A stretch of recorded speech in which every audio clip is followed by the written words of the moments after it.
국방개혁위원회에서 내놓은 국방개혁안이 미래지향적이고 상당히 쓸모 있는 것도 있지만 문제점도 있습니다. 그래서 제가 볼 때 문제점 몇 가지에 집중해서 좀 의견을 내고 싶습니다. 사실 뭐 전작권을 환수하는 것 자체는 문제점이 아닙니다. 해야 됩니다. 이거 하염없이 북한 핵위협 때문에 전작권을 미국 한미 사령부가 가져가 있어야 된다 라고 얘기하는 것은 우리 군 스스로의 어떤 우리의 국방을 책임지는 책임의식을 굉장히 흐리게 하고, 또 적극적인 그리고 이 한반도에 맞는 전력 전강을 해갈 수 있는 그런 이니시에이티브를 직접 나서서 잡지 않는 그런 게으름도 커지게 됩니다. 그래서 전작권 환수 시기를 제가 볼 때는 임기 내에, 원래 대선 때는 임기 내에 한다는 것을 조기 전환이라는 이 조기 전환의 조건을 따라서 조기 전환이라 한 것은 국정자문위에서 제가 볼 때는 국방개혁에서 현실적인 상황을 본 것이라고 느껴서 잘된 점이라고 생각합니다. 근데 그리고 또 합동 참모부를 합동 군사령부로 개편하는 것, 이거 정말 맞습니다. 왜냐하면 이거 오래전부터 시도했는데 합동 참모본부라는 게 사실은 참모 역할만 하고 있어서는 안 됩니다.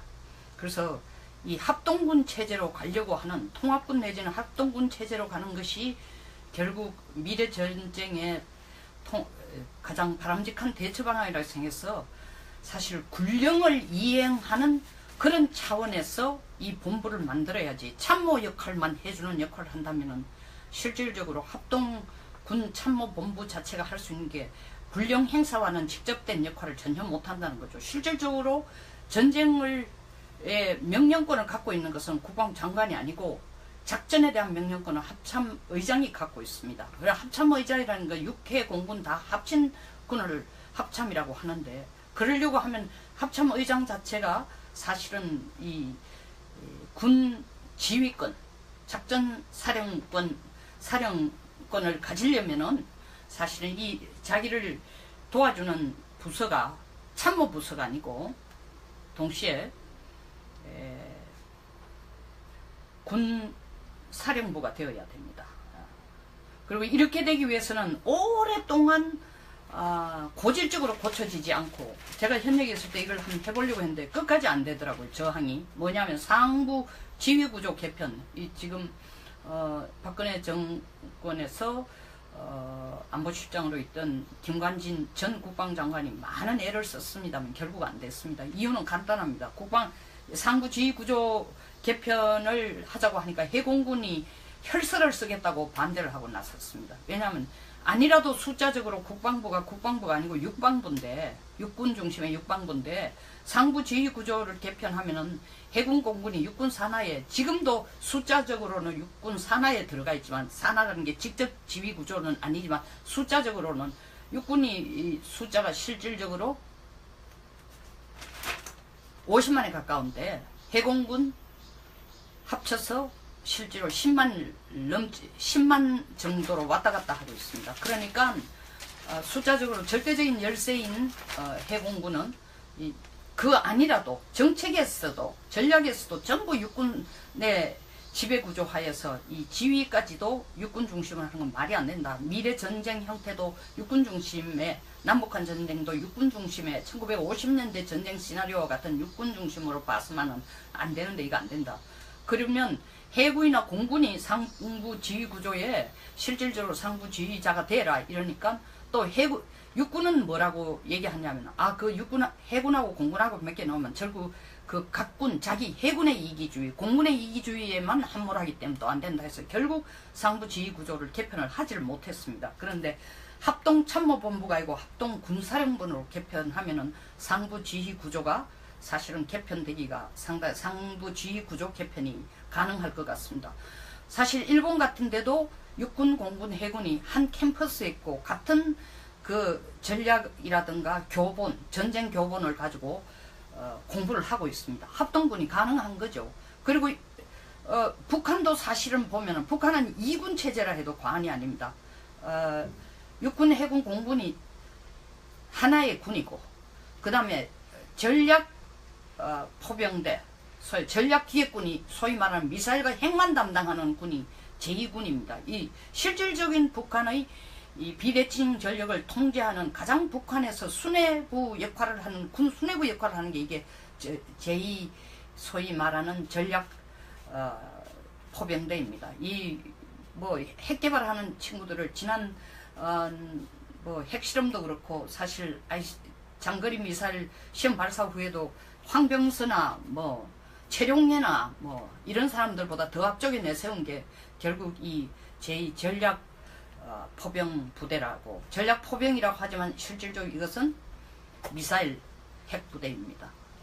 그리고 총괄하는 것이 최고 인민사령관인 김정은이 총괄하는 식으로 되어 있습니다. 이렇게 합동군, 미래전쟁이라는 게 통합군 형태로, 합동군 내지 통합군 형태로 가야 되기 때문에 상부지휘 구조를 개편해야 됩니다. 그래서 이것도 뭐 사실은 국정자문위원회에서 내놓은 게 방향은 다르다고 봅니다. 그럼에도 불구하고 저는 한 3가지는 꼭 지적하고 싶습니다. 첫째로 군 복무를 18개월로 단축하는 것입니다. 물론 전제를 붙여놨습니다. 전투력 손실 방지 전제로 18개월 복무로 줄이겠다. 21개월에서 3개월 줄여나가겠다 했는데, 먼저 전투력 손실 방지 전제가 아니라 전투력 손실 방제안이 나오고 난 뒤에 18개월로 단축을 해야 됩니다. 제가 이렇게 하면 입대를 눈앞에 둔 젊은 친구들이 정말 저한테 엄청난 원망을 하겠지만, 이것은 좀 더 군사력이라는 것에 대해서 객관적으로 생각해야 된다는 거죠. 예를 들자면 이 전투력 손실 방지를 하기 위해서는 이 군대의 전력이라는 것은 일반 우리가 밖에 있는 사람의 힘을 인력이라고 합니다. 근데 입대하면 이것이 인력이 병력으로 바뀝니다. 그렇지만 이 입대하자마자 병력이 되는 게 아니라 이들을 훈련시킴으로 병력이 되고, 훈련시킨 병력이 남아서 현 군의 군사력을 지켜줄 때 그게 전력이 되는 겁니다. 전쟁에 대비할 수 있는 능력. 근데 인력을 군으로 모집해서, 군대로 모집해서 그것을 병력화해서 그것을 전력화해 가는 과정 자체, 이 전체 과정이 제대로 이루어져야 전투력에 소모가 없습니다. 근데 인력을 병력화하는 데는 병가마다 다르지만 9개월에서 12개월이 걸립니다. 병력화한다는 건 기갑병이면 기갑수로서의 제 역할을 하는 거고, 관측병이면 관측병으로서의 역할을, 수색대면 수색대로서의 역할을 하고, 이 훈련 과정이 짧게는 익숙해지게 숙련도가 몸에 익을 때까지가 9개월 내지 12개월입니다.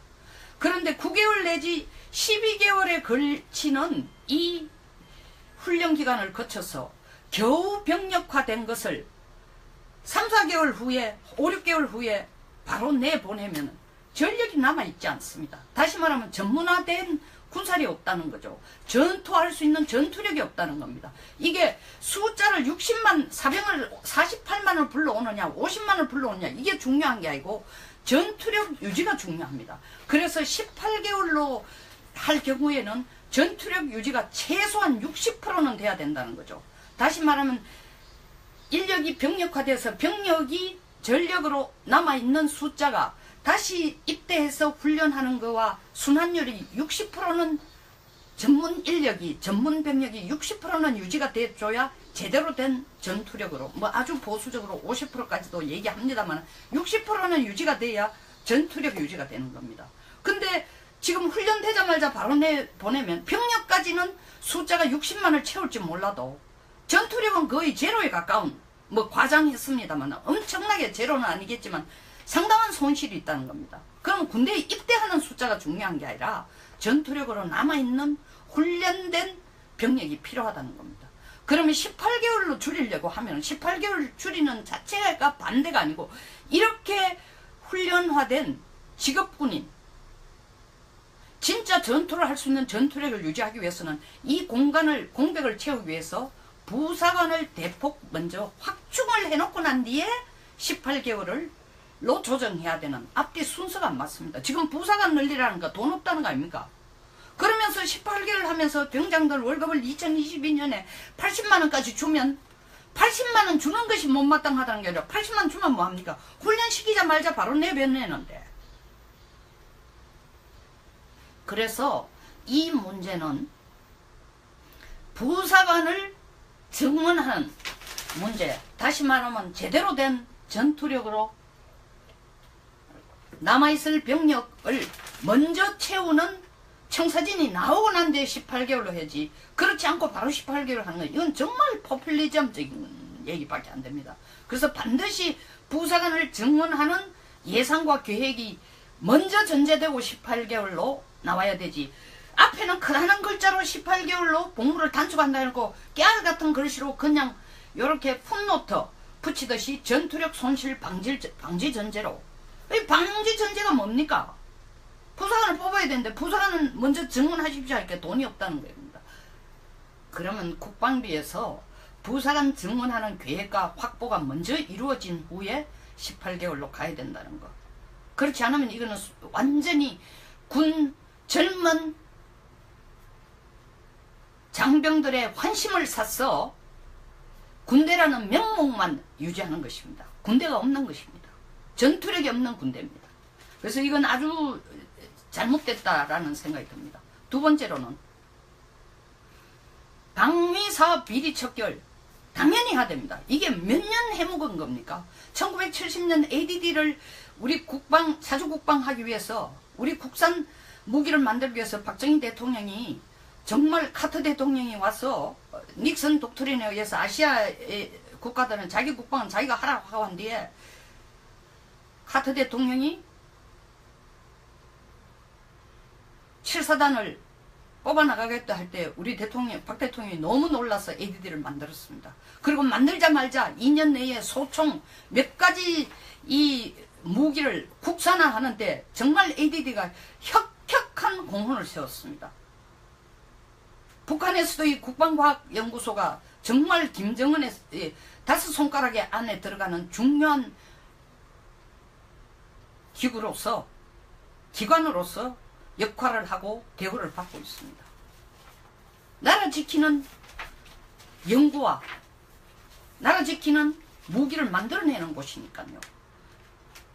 그런데 방산비리 척결이라는 것은 지금처럼 카이의 하승용 사장을 구속시키고 방사청장인 장명진 청장을 다시 불러와가지고 소환해가 조사하고, 뭐 어제로 사표를 냈답니다만, 어젠지 10일자로 냈습니다만, 그것으로 물론 끝날 일은 아니겠지만, 이 몇몇 사람, 그리고 이걸 개발한, 수리온을 개발한 개발 연구팀장 불러와서 죄를 추궁하고 뇌물을 추궁하고 방산비리 척결 안 됩니다. 방산비리의 척결은 구조적인 척결을 해야지 사람 몇 명을 잘라낸다고 절대로 안 된다는 겁니다. 구조적인 척결에 대해서는 구조적인 개선, 이거는 소위 말하는 서서히 바뀌는 진화가 아니고 개혁을 해야 되는 겁니다. 제가 며칠 전에 제안을 했습니다. 그 제안이 뭐냐? 방위청 자체를, 저는 방위사업청 자체를 없애라. 없애고 국방부 제2차관실을 두어 혜택차관을 두고 국방부 산하에 두라. 그리고 이에 관련된 연구나 시험을 하는 기관들은 전부 다 국방부에서 독립된 청와대나 감사원 산하로 넣어라. 국방부 산하에 넣어놓으면 방사청 산하에 있는 국방과학, 이때까지 방사청 산하에 있는 국방과학연구소, 국방 기술 품질은 다를 게 하나도 없습니다.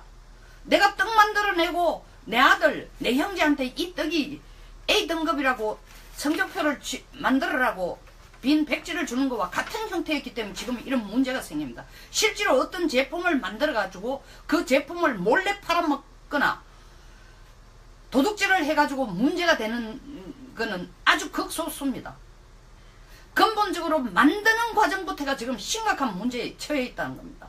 그래서 국방과학연구소를 국방과학연구원으로 승진시키는 건 절대로 찬성이지만 성격을 시킨다 해도 이걸 국방부 산하에 둔다는 건 저는 바람직하지 않다고 생각합니다. 국방부 산하에 두는 이상은 국방부가 원하는 지금 현재에 필요한 무기 만드는데 급급합니다. 그리고 서둘러 만드는 비지떡 만들어내듯이 무기 국산화에만 급급합니다.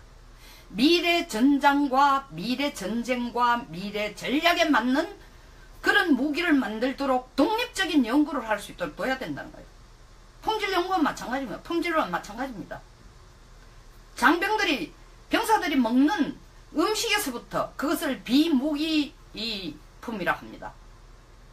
비무기 군사품이라 합니다. 그리고 실제로 전쟁을 치를 수 있는 무기까지 전부 다 품질의 Q자를 찍는 것을 국방부 산하에 둬서는 안 된다는 겁니다. 국방부 위에 청청시야에 또 간섭이 있고 압력이 있을 수 있기 때문에 독립시키라는 겁니다. 아니면 대통령 직속하에 두라는 겁니다. 대통령 직속하에 두면 이 문제가 생기면 대통령이 책임을 져야 되는 겁니다.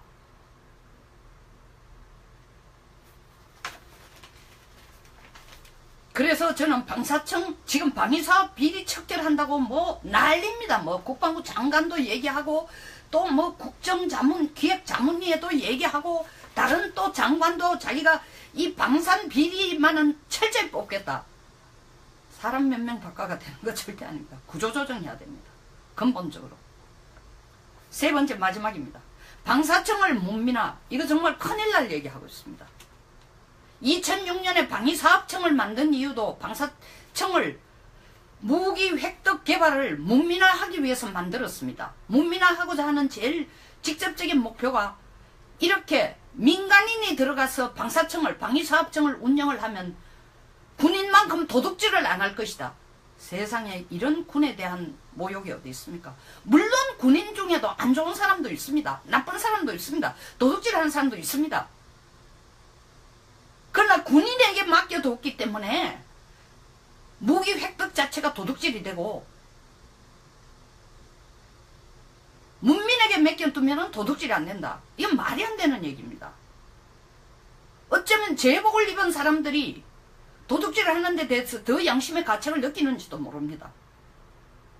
이것은 사람의 문제지 사람 개개인의 인품의 문제지 군인이냐 민간인이냐 문제가 아닙니다. 그러면 방사청 문민화하면 뭐가 잘못됐냐?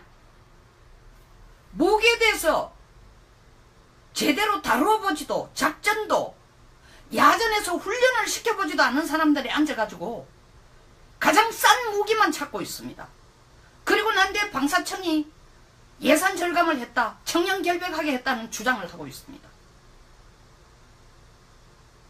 의도적으로 도둑질을 한다는 게 아닙니다. 모르니까 최저 가격 입찰제라는 것은 무기 구입에서 절대로 적용해서는 안 되는 방식입니다. 그러니까 심지어 안테나를 세우기 위해서 이것을 박는 일종의 망치라고 합니다. 제가 국정감사 때 보니까 그 망치를 무게 자체가 거의 한 20kg 되는 것을 사각으로 만들었어요. 이거 어떻게 망치를 사각으로 쥐고 20kg 되는 망치질을 이 땅을 뚫기 위해서 합니까?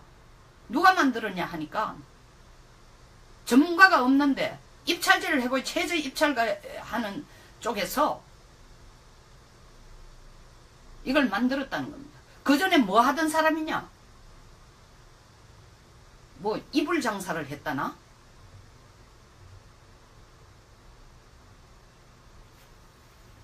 다시 말하면 이런 걸 만들어보지 않은 사람한테 최저 입찰가를 주는 겁니다. 이 꼴이 나는 거예요. 그럼 각군 그리고 저 진짜 대대소대 중대에서 훈련하는 사람들은 이거 말이 안 되는 거예요. 이거 훈련할 수 없는 거예요. 그러니까 각군에 실질적으로 야전 사령관을 나간 훈련시키는 중대장 대대장들은 올라와서 컴플레인을 합니다. 이거 도저히 안 됩니다.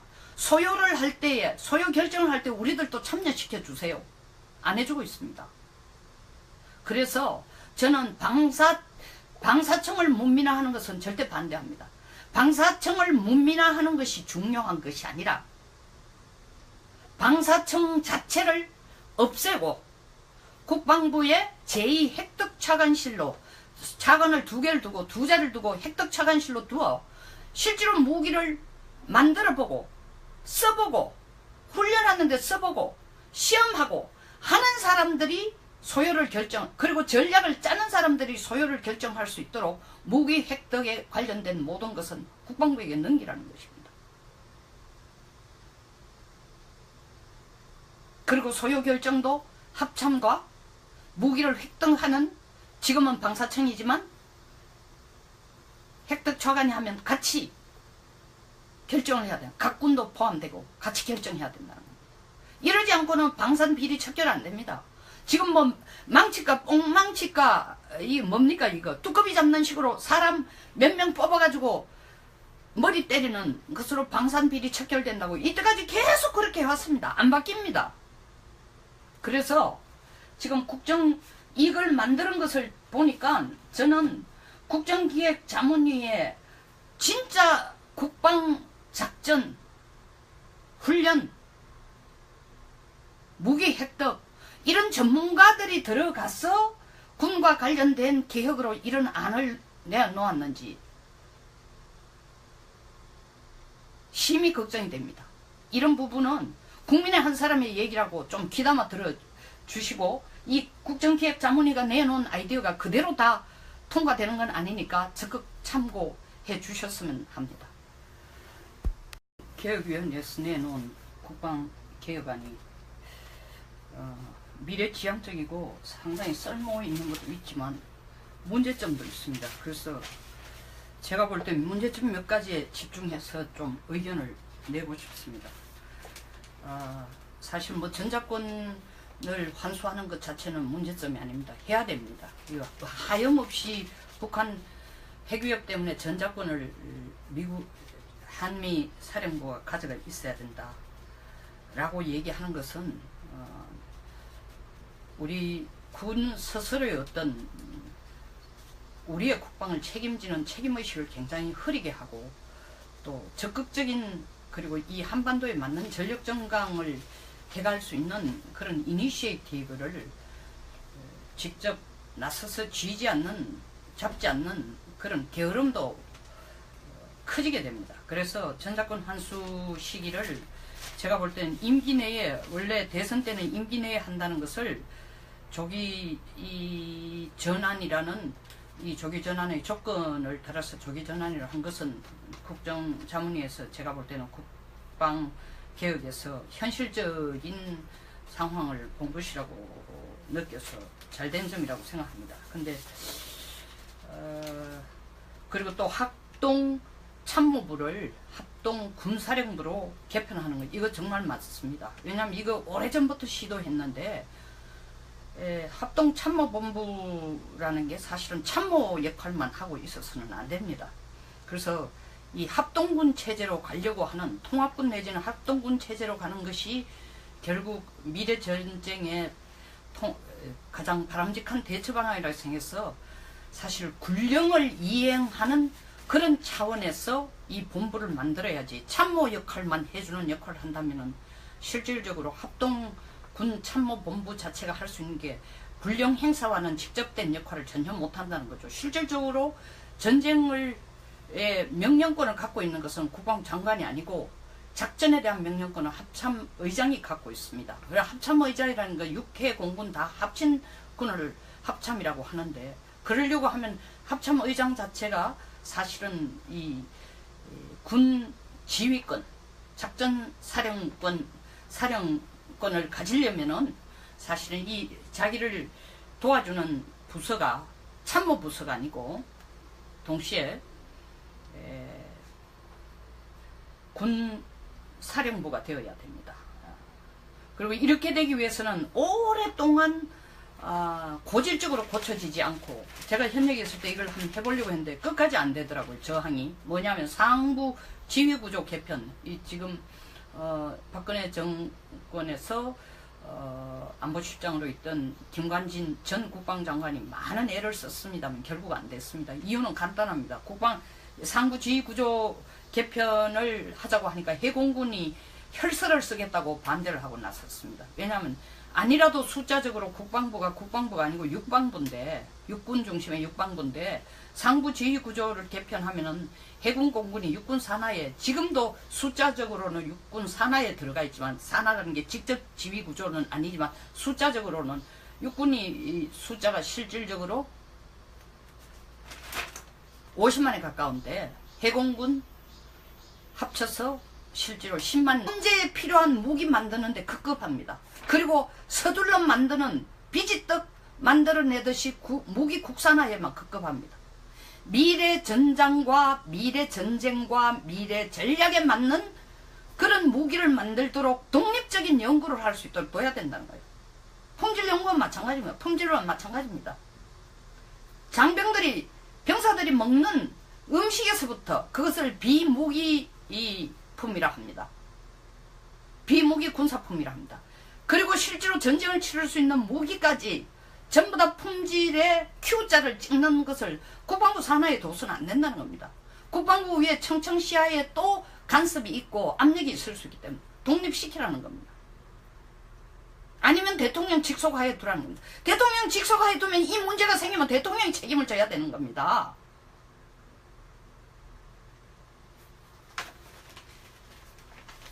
그래서 저는 방사청 지금 방위사업 비리 척결한다고 뭐 난립니다. 뭐 국방부 장관도 얘기하고 또 뭐 국정자문 기획자문위에도 얘기하고 다른 또 장관도 자기가 이 방산 비리만은 철저히 뽑겠다. 사람 몇 명 바꿔가 되는 거 절대 아닙니다. 구조조정해야 됩니다. 근본적으로. 세 번째 마지막입니다. 방사청을 문민화. 이거 정말 큰일 날 얘기하고 있습니다.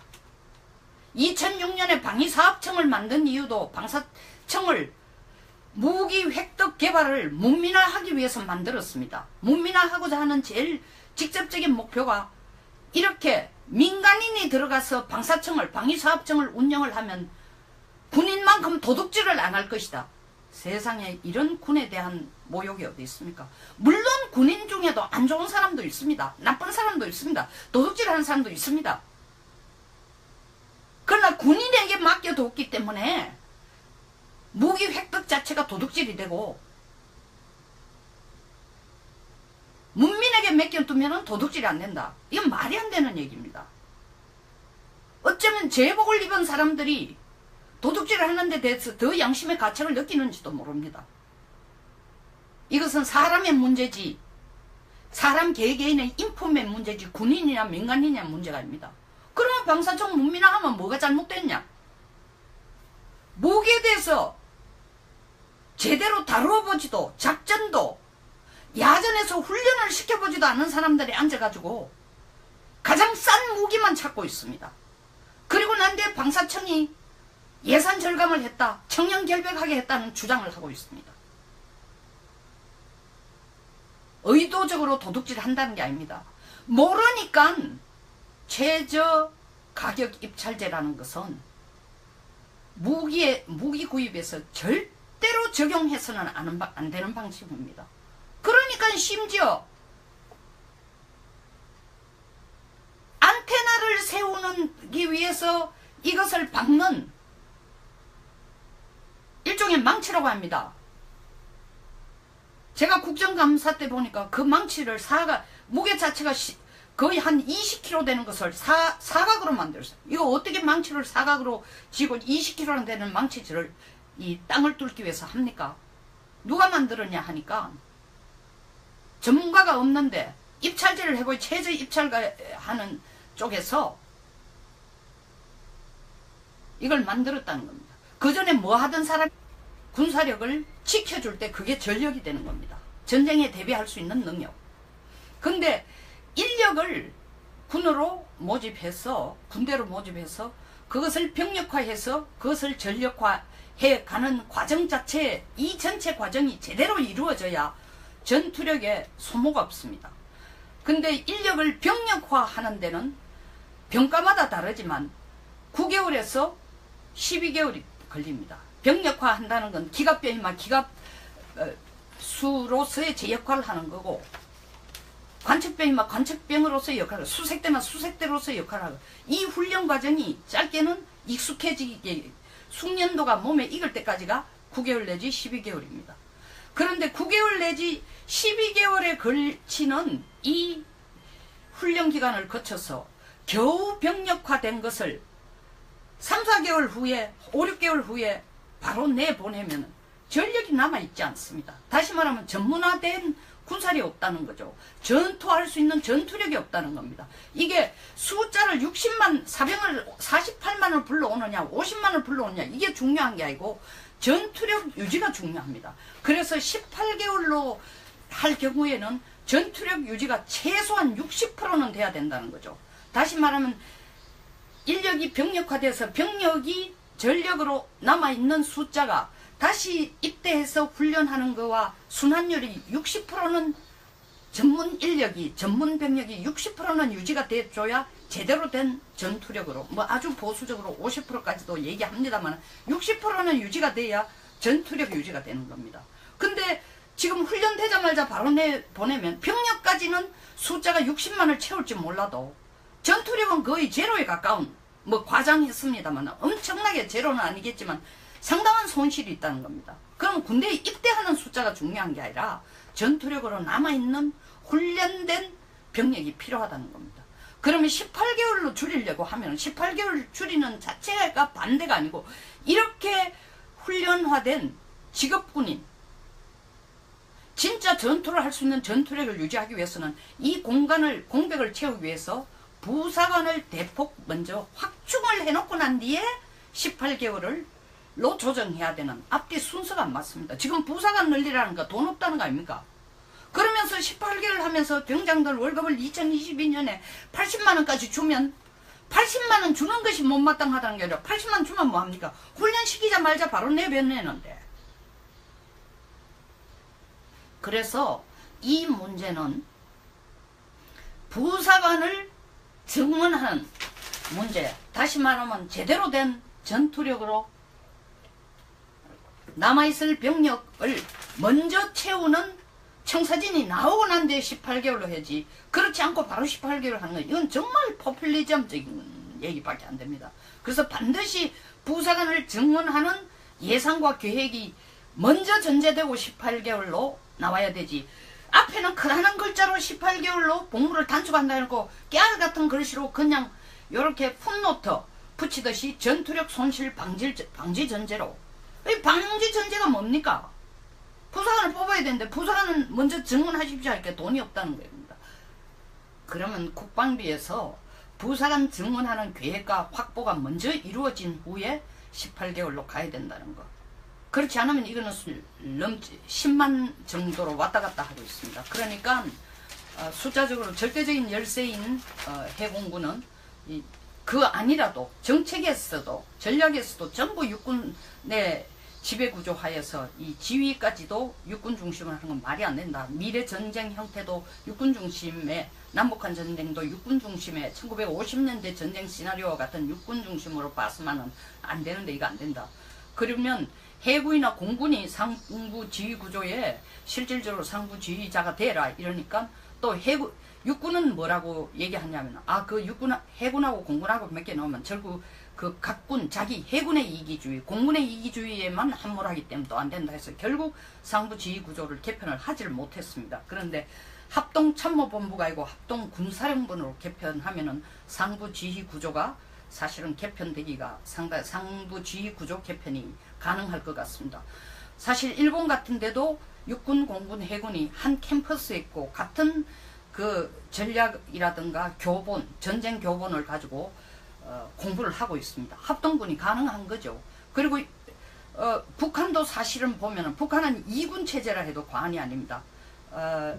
육군, 해군, 공군이 하나의 군이고 그 다음에 전략 포병대, 전략기획군이 소위 말하는 미사일과 핵만 담당하는 군이 제2군입니다. 이 실질적인 북한의 이 비대칭 전력을 통제하는 가장 북한에서 수뇌부 역할을 하는 군 수뇌부 역할을 하는 게 이게 제2 소위 말하는 전략 포병대입니다. 이 뭐 핵 개발하는 친구들을 지난 뭐 핵실험도 그렇고 사실 장거리 미사일 시험 발사 후에도 황병서나 뭐 최룡예나 뭐 이런 사람들보다 더 앞쪽에 내세운 게 결국 이 제2 전략 포병 부대라고, 전략 포병이라고 하지만 실질적으로 이것은 미사일 핵 부대입니다.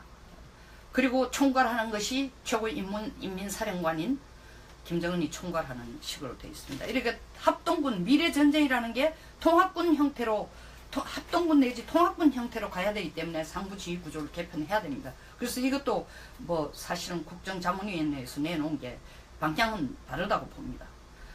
그럼에도 불구하고 저는 한 3가지는 꼭 지적하고 싶습니다. 첫째로 군 복무를 18개월로 단축하는 것입니다.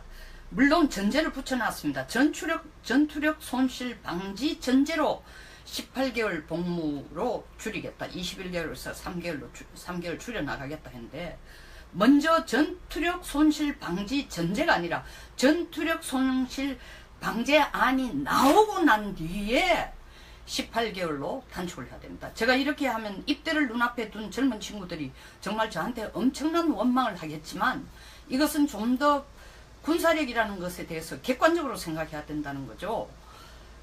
예를 들자면 이 전투력 손실 방지를 하기 위해서는 이 군대의 전력이라는 것은 일반 우리가 밖에 있는 사람의 힘을 인력이라고 합니다. 근데 입대하면 이것이 인력이 병력으로 바뀝니다. 그렇지만 이 입대하자마자 병력이 되는 게 아니라 이들을 훈련시킴으로 병력이 되고, 훈련시킨 병력이 남아서 현 군의 완전히 젊은 장병들의 환심을 샀어 군대라는 명목만 유지하는 것입니다. 군대가 없는 것입니다. 전투력이 없는 군대입니다. 그래서 이건 아주 잘못됐다라는 생각이 듭니다. 두 번째로는 방위사업 비리 척결 당연히 해야 됩니다. 이게 몇 년 해묵은 겁니까? 1970년 ADD를 우리 사주국방 하기 위해서, 우리 국산 무기를 만들기 위해서 박정희 대통령이, 정말 카터 대통령이 와서 닉슨 독트린에 의해서 아시아의 국가들은 자기 국방은 자기가 하라고 하고 한 뒤에 카터 대통령이 7사단을 뽑아나가겠다 할 때 우리 박 대통령이 너무 놀라서 ADD를 만들었습니다. 그리고 만들자마자 2년 내에 소총 몇 가지 이 무기를 국산화하는데 정말 ADD가 혁혁한 공헌을 세웠습니다. 북한에서도 이 국방과학연구소가 정말 김정은의 5손가락에 안에 들어가는 중요한 기관으로서 역할을 하고 대우를 받고 있습니다. 나라 지키는 연구와 나라 지키는 무기를 만들어내는 곳이니까요. 그런데 방산비리 척결이라는 것은 지금처럼 카이의 하성룡 사장을 구속시키고 방사청장인 장명진 청장을 다시 불러와가지고 소환해가 조사하고, 뭐 어제로 사표를 냈답니다만, 어젠지 10일자로 냈습니다만, 그것으로 물론 끝날 일은 아니겠지만, 이 몇몇 사람, 그리고 이걸 수료원을 개발한 개발 연구팀장 불러와서 죄를 추궁하고 뇌물을 추궁하고, 방산비리 척결 안 됩니다. 방산비리의 척결은 구조적인 척결을 해야지 사람 몇 명을 잘라낸다고 절대로 안 된다는 겁니다. 구조적인 척결에 대해서는 구조적인 개선, 이거는 소위 말하는 서서히 바뀌는 진화가 아니고 개혁을 해야 되는 겁니다. 제가 며칠 전에 제안을 했습니다. 그 제안이 뭐냐? 방위청 자체를, 저는 방위사업청 자체를 없애라. 없애고 국방부 제2차관실을 두어 혜택차관을 두고 국방부 산하에 두라. 그리고 이에 관련된 연구나 시험을 하는 기관들은 전부 다 국방부에서 독립된 청와대나 감사원 산하로 넣어라. 국방부 산하에 넣어놓으면 방사청 산하에 있는 이때까지 방사청 산하에 있는 국방과학연구소, 국방 기술 품질은 다를 게 하나도 없습니다. 내가 떡 만들어내고 내 아들, 내 형제한테 이 떡이 A등급이라고 성적표를 만들으라고 빈 백지를 주는 것과 같은 형태였기 때문에 지금 이런 문제가 생깁니다. 실제로 어떤 제품을 만들어 가지고 그 제품을 몰래 팔아먹거나 도둑질을 해가지고 문제가 되는 거는 아주 극소수입니다. 근본적으로 만드는 과정부터가 지금 심각한 문제에 처해 있다는 겁니다. 그래서 국방과학연구소를 국방과학연구원으로 승진시키는 건 절대로 찬성이지만 성격을 시킨다 해도 이걸 국방부 산하에 둔다는 건 저는 바람직하지 않다고 생각합니다. 국방부 산하에 두는 이상은 국방부가 원하는 지금